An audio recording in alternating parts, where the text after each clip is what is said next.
Hi everyone. I'm back again. I'm sitting in the bed again while I am going to be reading from where we picked up last week. We're on Matthew. We're on Matthew chapter 6, and we're going to be starting with verse 4.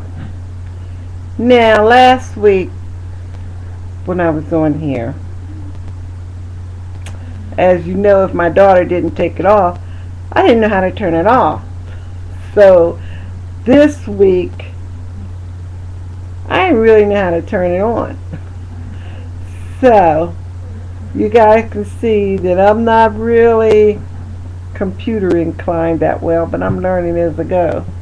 So you just have to pray for me and put up with me for a while. I'll get this thing sooner or later, because if she didn't take it off and you got to see the ending of the last one, I was on there for a while before we got it off. I got it off. See, I live alone, but a lot of times my family's here with me. And right now it's 20 minutes to 4 in the morning. I felt like reading, so I just started reading. And I said, well, I'm going to read to anybody who might want to hear me. So here we go. Matthew 6th chapter, verse 4. May God be with us. Okay. Okay, 6th chapter. Now we're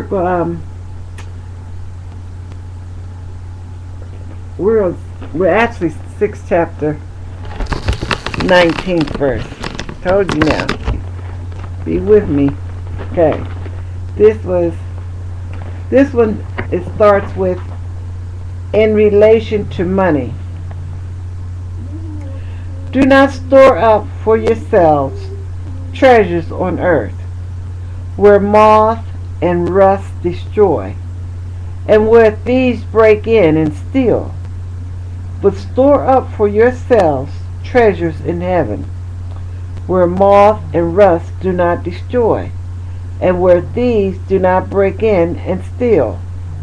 For when your treasure is there, for where your treasure is, there your heart will be also. The eye is the lamp of the body. If your eyes are good, your whole body will be full of light. But if your eyes are bad, your whole body will be full of darkness.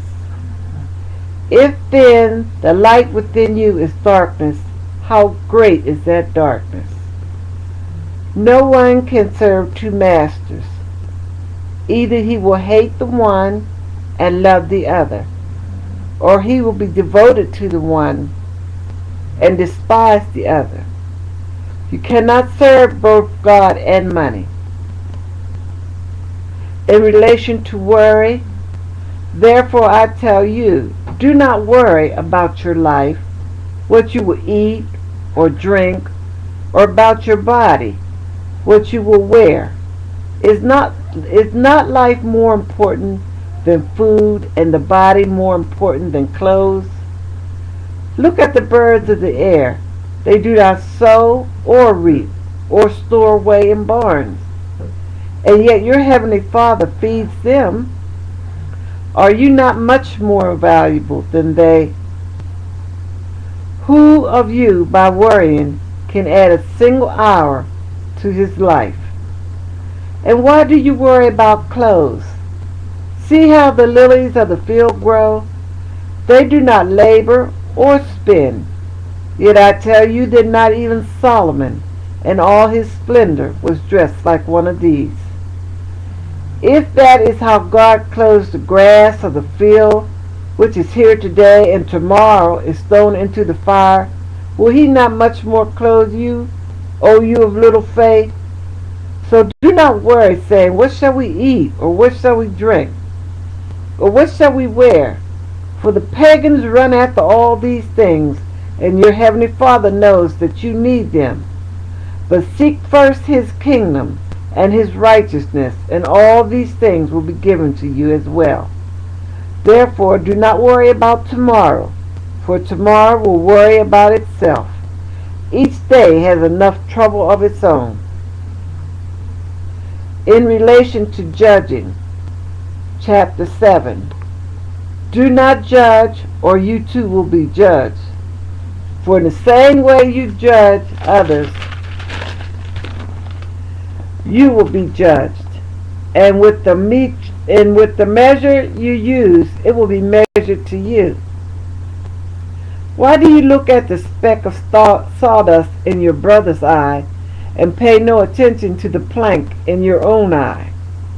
How can you say to your brother, let me take that speck out of your eye, when all the time there is a plank in your own eye? You hypocrite! First taste the plank out of your own eye, and then you will see clearly to remove the speck from your brother's eye. In relation to prudence, do not give dogs what is sacred. Do not throw your pearls to pigs. If you do, they will trample them under their feet and then turn and tear you to pieces. Okay, I'm going to see if we can... down here in the study Bible, it says that means the disciples were expected to make moral distinctions and not allow those who reject the invitation of Christ to treat precious things as cheap. Dogs, pigs, both animals were despised. Both animals were despised and represent unholy people. That's what that verse was referring to. In relation to prayer, ask and it will be given to you. Seek and you will find. Knock and the door will be opened to you. For everyone who asks receives. He who seeks finds. And to him who knocks the door will be opened. Which of you, if his son asks for bread, will give him a stone? Or if he asks for a fish, will give him a snake? If you, then, though you are evil, know how to give good gifts to your children, how much more will your Father in heaven give good gifts to those who ask him? In relation to others, so in everything, do to others what you would have them do to you. For this sums up the law and the prophets. The proof of the kingdom.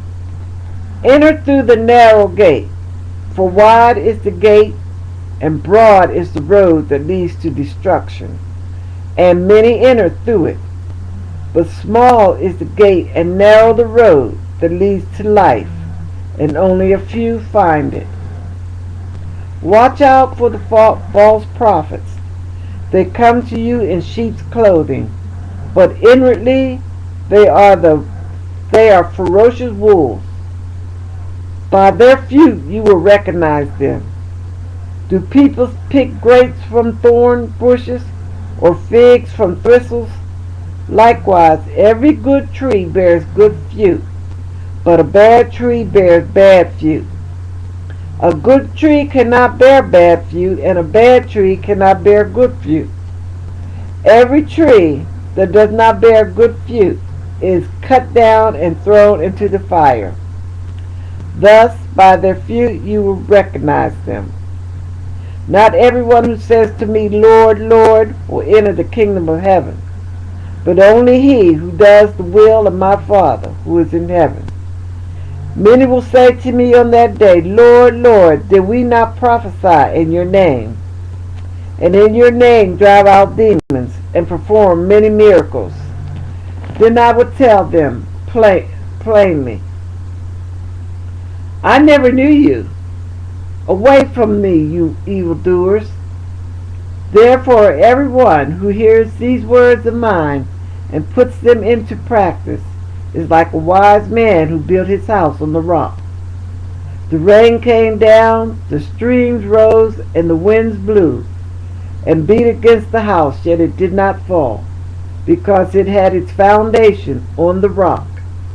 But everyone who hears these words of mine and does not put them into practice is like a foolish man who built his house on sand. The rain came down, the stream rose, and the winds blew and beat against that house, and it fell with a great crash. When Jesus had finished saying these things, the crowds were amazed at his teaching, because he taught as one who had authority, and not as their teachers of the law. Okay, that was all the way up to Matthew 8, where we will pick up again next time when the Lord sends me, because it is almost 4 in the morning. I don't know what I'm up this time of night doing reading, but thank you for listening. And you might have noticed that I could not say the word few. Bear with me.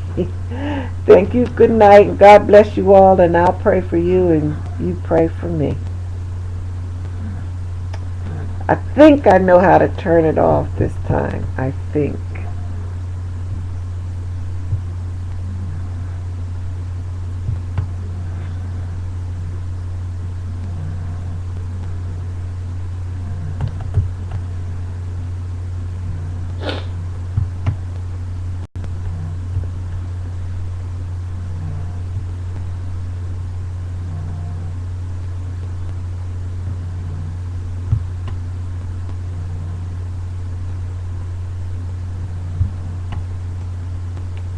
I'm pushing buttons.